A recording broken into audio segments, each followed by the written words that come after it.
Hello. तो भाई कैसे हो सब लोग? कैसी चल रही है सबकी ट्रेडिंग जर्नी? वैसे अच्छी ही चल रही होगी बिकॉज़ जिस हिसाब से कमेंट आ रहे हैं सब लोगों के, तो लग तो रहा है बहुत सही चल रही है। ऐसे ही मेहनत करते रहोगे तो ज़रूर 2025 में प्रॉफिटेबल ट्रेडर बन पाओगे। बस ज़रूरत है हार्ड वर्क और कंसिस्टेंसी की, ठीक है? तो आज अपना डे 14 और अपन सीरीज़ को कंटिन्यू कर रहे हैं, 100 डे सीरीज़ जो अपनी चल रही है, बिकम अ प्रॉफिटेबल ट्रेडर इन 2025, ठीक है?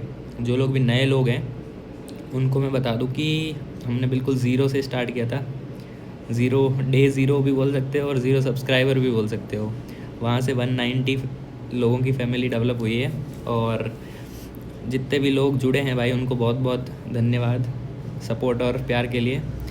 और भाई अभी अपन को बहुत आगे जाना है, तो अपन ट्रेडिंग जर्नी को भी कंटिन्यू करेंगे और जो अपना फैमिली है, नंबर ऑफ़ सब्सक्राइबर, उसको भी भाई ऊंचाइयों पे ले जाना है, ठीक है? तो अपन कहाँ थे डे 13 में? क्योंकि गैप हो गया ना, तो थोड़ा अपन वो कर लेते हैं रिवीजन। सबसे पहले अपन चलते हैं यहाँ पे डे 12 पे अपन देखे थे कि मल्टीपल टाइम फ्रेम एनालिसिस होता क्या है एग्जैक्टली, ठीक है? मल्टीपल टाइम फ्रेम एनालिसिस में अपन ने डिटेल में पढ़ा था कि एग्जैक्टली कैसे टाइम फ्रेम का सेट बनाना होता है, टाइम फ्रेम कौन कौन सा यूज़ करना होता है, फिर जो तीन टाइम फ्रेम का सेट होता है उसके अकॉर्डिंग जो ट्रेडिंग स्टाइल रहती है अलग अलग बंदे की, किसी को इंट्राडे करना है, किसी को स्विंग करना है, तो उसके अकॉर्डिंग वो MIT, WIT, DIT, HIT plan करेगा, ठीक है? अब उसके बाद में क्या है कि 1 मिनट रुकना यार, गेट बंद करता हूँ, नॉइज़ आ रही है।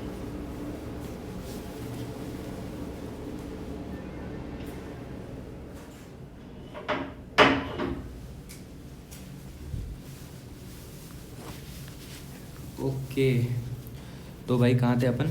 हाँ, डे 12 में अपन ने देखा था कि मल्टीपल टाइम फ्रेम एनालिसिस नाम की एक चीज़ होती है जो कि कोर पार्ट है ट्रेडिंग का, ठीक है? तो वो उसमें अपन को मास्टरी करनी है, तभी अपन सक्सेसफुल ट्रेडर बन पाएंगे, ठीक है? तो सबसे पहले अपन ने देखा था कि कैसे करनी होती है मल्टीपल टाइम फ्रेम एनालिसिस। तो बेसिकली उसमें कोई रॉकेट साइंस नहीं है। उसमें क्या है कि 3 टाइम फ्रेम का सेट अपन को यूज़ करना होता है, और फिर क्या है कि अलग अलग टाइम फ्रेम का अलग अलग सिग्निफिकेंस है। ऐसा नहीं है कि एक ही टाइम फ्रेम पे अपन सब कुछ कर लेंगे। एक ही टाइम फ्रेम पे ट्रेंड देख रहे हैं, एक ही टाइम फ्रेम पे अपन जोन मार्किंग कर रहे हैं, एक ही टाइम फ्रेम पे अपन एंट्री SL रख रहे हैं, तो ये सब ऐसा नहीं होता है। जो भी सक्सेसफुल ट्रेडर होते हैं, जो भी एडवांस ट्रेडर होते हैं, वो हमेशा क्या करते हैं, मल्टीपल टाइम फ्रेम एनालिसिस का यूज़ करते हैं।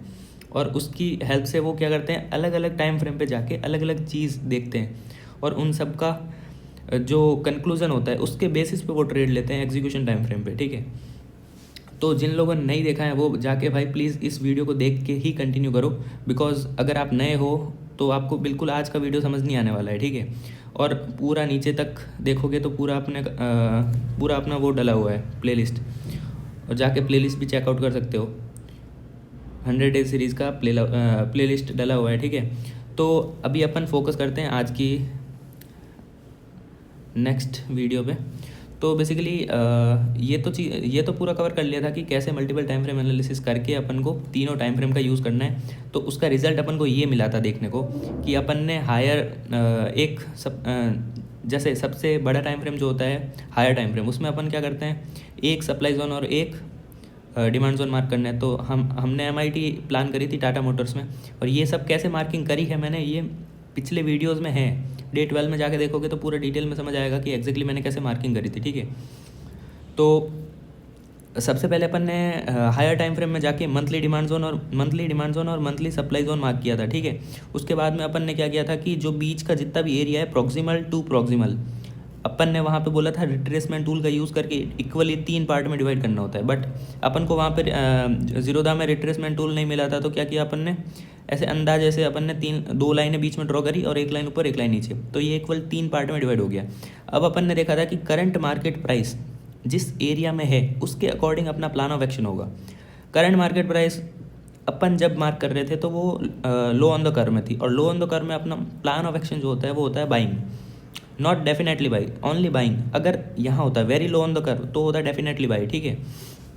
तो ये सारी चीज़ें हो चुकी है प्रीवियस वीडियोज़ में। जो लोग नए हैं उनको अगर लग रहा है कि कुछ समझ नहीं आ रहा तो वो प्लीज़ जाके पुराने वीडियोस देखो, उनको सब कुछ एक एक चीज़ डिटेल में समझ आएगी, ठीक है। डिस्क्रिप्शन में लिंक भी होगा, ठीक है, प्लेलिस्ट का। तो लो ऑन द कर्व में थी, और अपन ने फिर क्या किया था, इंटरमीडिएट टाइम फ्रेम पे गए थे और ट्रेंड देखा था। ट्रेंड देखने के बाद में अपन ने क्या किया था कि मंथली में MIT अगर प्लान कर रहे हैं तो अपना जो मंथली टाइम फ्रेम है वो तो होगा हायर टाइम फ्रेम, वीकली होगा इंटरमीडिएट टाइम फ्रेम, डेली जो है वो होगा एग्जीक्यूशन टाइम फ्रेम। और अपन जब डेली पे गए थे तो डेली पे एग्जीक्यूशन टाइम फ्रेम पे बेसिकली करना क्या होता है, एग्जीक्यूशन टाइम फ्रेम पे क्या है कि जहाँ पे करंट मार्केट प्राइस चल रही है वहाँ से according to plan of action zone marking करनी है।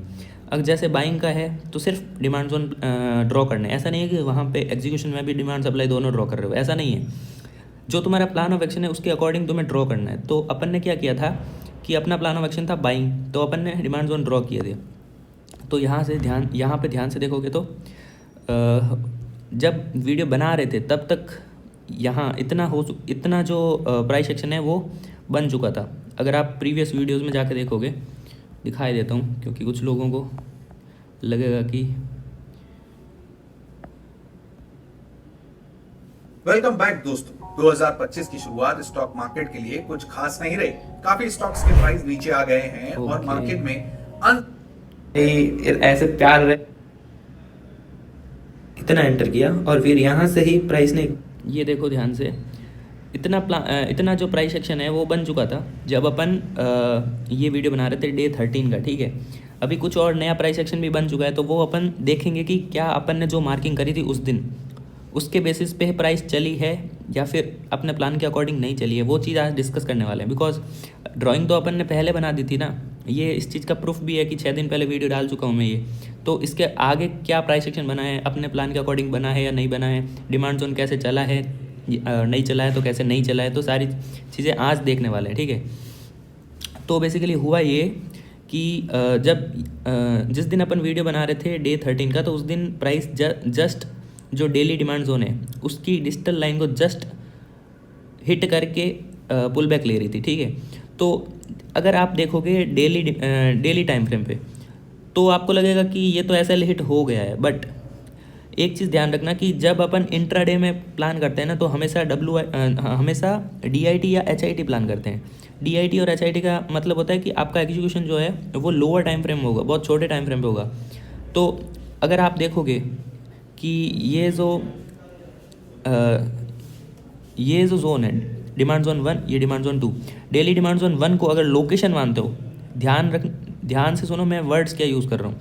अगर आप इसको डेली डिमांड जोन वाले जोन को आप लोकेशन कंसिडर करते हो, बिकॉज लोकेशन कंसिडर जब करते हैं तब अपन को जोन अच्छा हो नहीं हो कैसा भी चलेगा। ये चीज़ मैंने पहले वीडियो में बता भी रखी है कि लोकेशन टाइम फ्रेम में जोन मार्किंग करते टाइम अपन को ये सब नहीं देखना है कि क्लोजिंग अच्छी है कि नहीं है, बेस कैंडल ज़्यादा है कम है, और ये सब मतलब अपन को नहीं देखना है, लेग आउट स्ट्रॉन्ग है कि नहीं है। बेसिकली अपन लोकेशन टाइम फ्रेम में एक नॉर्मल जोन को भी कंसिडर कर सकते हैं। तो अपन डेली डिमांड जोन जो है, ये डेली वाला डिमांड जोन, इसको अपन एज अ लोकेशन कंसिडर करके एक बार सोचते हैं कि क्या होता है। अपन ने इसको लोकेशन कंसिडर किया तो इसके अकॉर्डिंग इंटरमीडिएट टाइम फ्रेम क्या होगा। इंटरमीडिएट टाइम फ्रेम आप ये भी ले सकते हो 240 मिनट्स, बट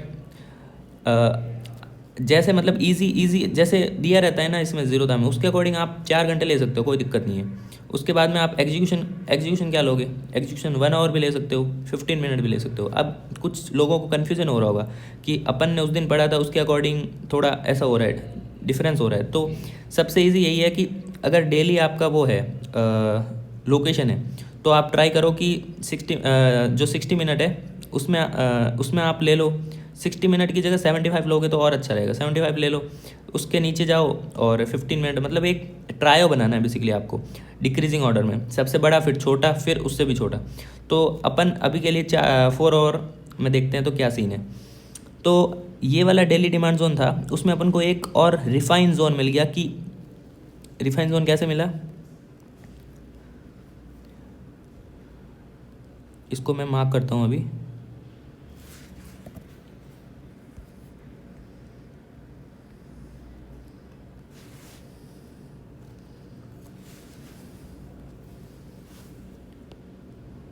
बेसिकली यहाँ से लेके अपर बॉडी से लेके इसका डिस्टल मोस्ट विक, ये क्या हो गया, और जोन रिफाइन हो गया, बट अपना एग्जीक्यूशन थोड़ी ना है 4 आवर, अपना एग्जीक्यूशन क्या होता है उससे भी छोटा। तो अपन ट्राई करेंगे कि 1 आवर में देखें कुछ अच्छा दिख रहा है क्या 1 आवर में। तो आप ध्यान से अगर देखोगे तो 1 आवर में क्या दिख रहा है अपन को कि जो अपना जोन है, ये जो आपको दिख रहा है ना, जो अपना जोन का, हो जा भाई क्लिक,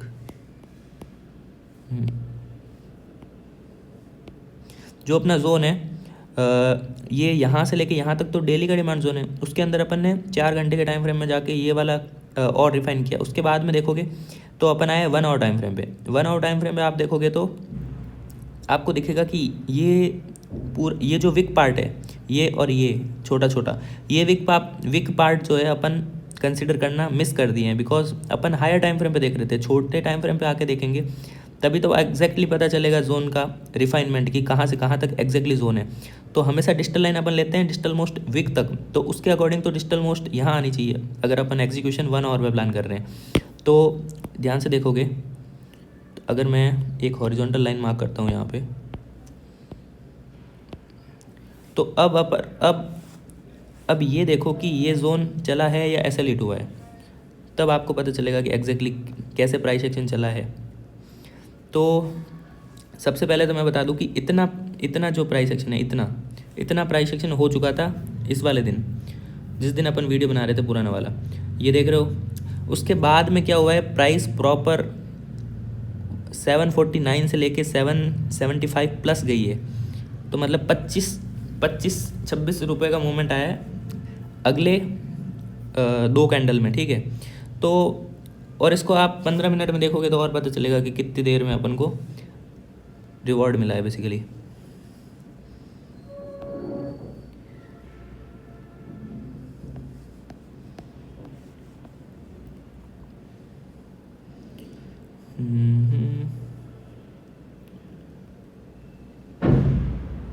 ये रहा। अब यहाँ ध्यान से देखोगे तो 15 मिनट की एक ही कैंडल ने आपको पूरा 749 से 775 तक का रिस्क रिवॉर्ड दिया है। मतलब समझ रहे हो कि अगर आप यहाँ एंट्री लेते तो आपका प्रॉफिट अगले 15 ही मिनट में आपको आपकी ट्रेड का 2:1 मिल जाता है ईजिली। तो ये होती है भाई डिमांड सप्लाई की पावर। तो बिकॉज जितने भी लोग स्टार्टिंग से जुड़े हुए हैं उनको स्टेप बाय स्टेप सारी चीज़ें समझाई है मैंने कि एग्जैक्टली डे 1 पे अपन ने ये चीज़ देखी थी कि एग्जैक्टली होता क्या है डिमांड सप्लाई थ्योरी का मतलब क्या होता है, फिर डिमांड जोन क्या होता है, सप्लाई जोन क्या होता है, डिमांड जोन है तो फिर उसको मार्क कैसे करना है, सप्लाई जोन है तो उसको मार्क कैसे करना है। और उसके बाद में अपन ने देखा था कि एग्जैक्टली क्या क्या चीज़ें होती है जो डिमांड जोन को अफेक्ट करती है, क्या क्या चीज़ें हैं वो सप्लाई जोन को अफेक्ट करती है। फिर बहुत सारी चीज़ें छोटे छोटे कॉन्सेप्ट पढ़े थे, क्लोजिंग कॉन्सेप्ट पढ़ा था। फिर अपन ने एट द एंड लास्ट में अपन ने मल्टीपल टाइम फ्रेम एनालिसिस पढ़ी थी। उसके बाद में अपन ने देखा कि कैसे टाइम फ्रेम का यूज़ करना है। तो बेसिकली स्टेप बाय स्टेप सारी चीज़ें पढ़ाई जा रही है। वीडियो को सीक्वेंस में देखना बहुत ही ज़्यादा ज़रूरी है क्योंकि सारी चीज़ें एक के बाद एक प्लान के अकॉर्डिंग पढ़ाई जा रही है, ठीक है। तो जो लोग भी नए हैं भाई उनको मैं बता दूँ कि बहुत ही ज़्यादा प्रीशियस कंटेंट इस चैनल पे मिल रहा है। पूरे यूट्यूब पे आपको ढंग से कोई नहीं बता रहा होगा। तो अगर आप अभी तक भटक रहे हो, आपको कोई एक फिक्स डायरेक्शन नहीं मिल रही है ट्रेडिंग में, तो जाके डे 1 से स्टार्ट करो। 2 से 3 वीडियो देख लो तो आपको फील ना आ जाए तो फिर देख लेना, बिकॉज 2 से 3 वीडियो आप अगर देख लेना तो आपको पता चल जाएगा एग्जैक्टली कि हाँ कुछ तो दम है जो पूरे यूट्यूब पे आपको कोई नहीं बता रहा है, वो आपको यहाँ पे मिल रहा है, ठीक है। तो अपन आज कंटिन्यू करेंगे, कुछ और चीज़ें पढ़ेंगे। तो बेसिकली पढ़ाना तो वैसे आज बहुत बड़ा टॉपिक है वैसे, कि role of higher time frame in, मतलब अगर आप देखोगे कि एग्जीक्यूशन पे अपन ने ये 2 जोन मार्क किए थे, डिमांड जोन 1 और डिमांड जोन 2। और उसके बाद में अपन ने डे 13 में अपन ने पढ़ा था कि ट्रेड स्कोर करना सीखा था अपन ने कि आउट ऑफ 7 अपन ने अलग अलग ट्रेडिंग जोन को अलग अलग स्कोर देना सीखा था, ठीक है। उसके अकॉर्डिंग अपन स्कोर भी दे देंगे। बट होगा क्या कि बहुत बार क्या होगा कि 7 आउट ऑफ 7 या फिर 6 आउट ऑफ 7 आपको मिल जाएगी 2-3 3-4। तो फिर क्या होगा, आपको कन्फ्यूजन होगा कि कौन सा मैं कंसिडर करूं, कौन सा नहीं करूँ। और दूसरी चीज़ ये कि आपको बहुत ज़्यादा कन्फ्यूज़न होगा कि जो मतलब कभी कभी ऐसा होगा कि आप अच्छे डिमांड जोन को ट्रेड करोगे फिर भी ऐसे लीट हो जाएगा, बिकॉज होगा ये कि कहीं ना कहीं आपके पास हायर टाइम फ्रेम का सपोर्ट नहीं होगा। ये हायर टाइम फ्रेम का सपोर्ट होता क्या है एग्जैक्टली, यही चीज़ अपन पढ़ने वाले हैं डिटेल में। तो वैसे तो मतलब 40 से 50 मिनट का पूरा टॉपिक है जो वो है हायर टाइम फ्रेम का सपोर्ट। तो उसको अपन महाभारत के एग्जाम्पल से पढ़ने वाले हैं, जिसमें अपन अर्जुन और दुर्योधन की बात करेंगे। तो बेसिकली प्लान तो अभी आज का था, बट नेक्स्ट वीडियो में अपन डिटेल में पढ़ने वाले हैं कि एग्जैक्टली कैसे हायर टाइम फ्रेम का कितना हायर टाइम फ्रेम का रोल होता है अपनी पूरी ट्रेडिंग सेटअप के वर्क करने में, और पूरी जो ट्रेडिंग है वो हायर टाइम फ्रेम पे कितनी ज़्यादा डिपेंडेंट है। ठीक है, अपन जो भी चीज़ें कर रहे हैं ना छोटे टाइम फ्रेम पे जाके, वो कहीं ना कहीं हायर टाइम फ्रेम के सपोर्ट की वजह से ही एग्जीक्यूट हो पाती है। अगर आप सोचोगे कि मैं सीधा 15 मिनट का चार्ट खोलूँ और वहीं पे डायरेक्ट ट्रेड मार्क करूँ और ले लूँ, तो भाई तुम्हारी प्रोबेबिलिटी जो है वो 50-50 होगी। जैसे कॉइन टॉस करते हैं तो उसमें 50-50 है हेड टेल का चांस। तो तुम अगर ऐसे किस्मत के भरोसे ही ट्रेडिंग को करने की कोशिश करोगे तो तुम्हें लॉस में होना, मतलब तुम लॉस में ही जाओगे, सीधी सी बात है। तो अगर तुम्हें प्रॉपर तरीका सीखना है तो तुम्हें हायर टाइम फ्रेम का सपोर्ट लेना ही पड़ेगा, उसका बहुत ज़्यादा रोल है पूरी ट्रेडिंग में। ठीक है, तो प्लान तो अभी का था, बट ये सब चीज़ें डिस्कस करने में लेट हो गया। तो अब नेक्स्ट वीडियो प्लान कर रहे हैं अपन सीधा उसमें स्टार्ट से ही अपन पूरी कोशिश करेंगे कि सीधा अपन टॉपिक पे बात करेंगे, फालतू की बात नहीं करेंगे। ठीक है, इसमें अपन ने बहुत ज़्यादा इधर उधर की बातें कर ली। तो भाई कमेंट सेक्शन में बताना कि कैसा लग रहा है अभी तक का जितना भी अपना हुआ है, और कैसी चल रही है सबकी जर्नी, वो अपना जर्नी का अपडेट ज़रूर देते रहो। तो मिलेंगे नेक्स्ट वीडियो में एक तगड़ी एनालिसिस के साथ, और तब तक के लिए सब लोग भाई नोट्स बनाओ, प्रॉपर रिवाइज करो और मेहनत करो, चार्ट पे प्रैक्टिस करो। जिस टाइप से अपन ने मल्टीपल टाइम फ्रेम एनालिसिस में टाटा मोटर्स में करी थी, वैसी मल्टीपल टाइम फ्रेम एनालिसिस अलग अलग स्टॉक में करने की कोशिश करो, और फिर जोन मार्क करके छोड़ दो, और फिर देखो कि क्या होता है एग्जैक्टली, जोन चलता है या नहीं चलता है, एसएलएट होता है तो क्यों होता है, उस चीज़ पे फोकस करो। क्योंकि अब आपने बहुत सारी चीज़ें सीख ली है, तो अब आपका टाइम आ गया कि आप चार्ट में जाके मार्क करके प्रैक्टिस करो। ऐसा नहीं है कि आपको ट्रेड लेनी है, ट्रेड नहीं लेनी है, जब तक मैं नहीं बोल देता ट्रेड नहीं लेनी है। बट आप जाके कम से कम ये देख तो सकते हो ना कि कौन सा जोन चल रहा है, कौन सा जोन नहीं चल रहा है, कौन सा जो चल रहा है वो कैसे चल रहा है, जो नहीं चल रहा है वो क्यों नहीं चल रहा है। ये जब चीज़ें आप देखने लगोगे तो आपको एक एक्सपीरियंस होगा, एक्सपीरियंस जो मतलब एक्सपीरियंस प्रैक्टिस करने पे ही आएगा। आप कितने भी वीडियो देख लो, कितनी भी स्ट्रैटेजी सीख लो, उससे कुछ नहीं होगा। जब मार्केट में आप घुस के प्रैक्टिस करोगे खुद, और वो लाइव लर्निंग्स जब मतलब लाइव मार्केट में जब लर्निंग लोगे प्राइस एक्शन को देख के, वो सारी चीज़ें ही एग्जैक्टली आपके ट्रेडिंग जर्नी में एक मेन रोल जो होगा उसी का होगा। ठीक है, तो मिलेंगे नेक्स्ट वीडियो में। बहुत ज्ञान पेल दिया भाई आज, चलो बाय बाय।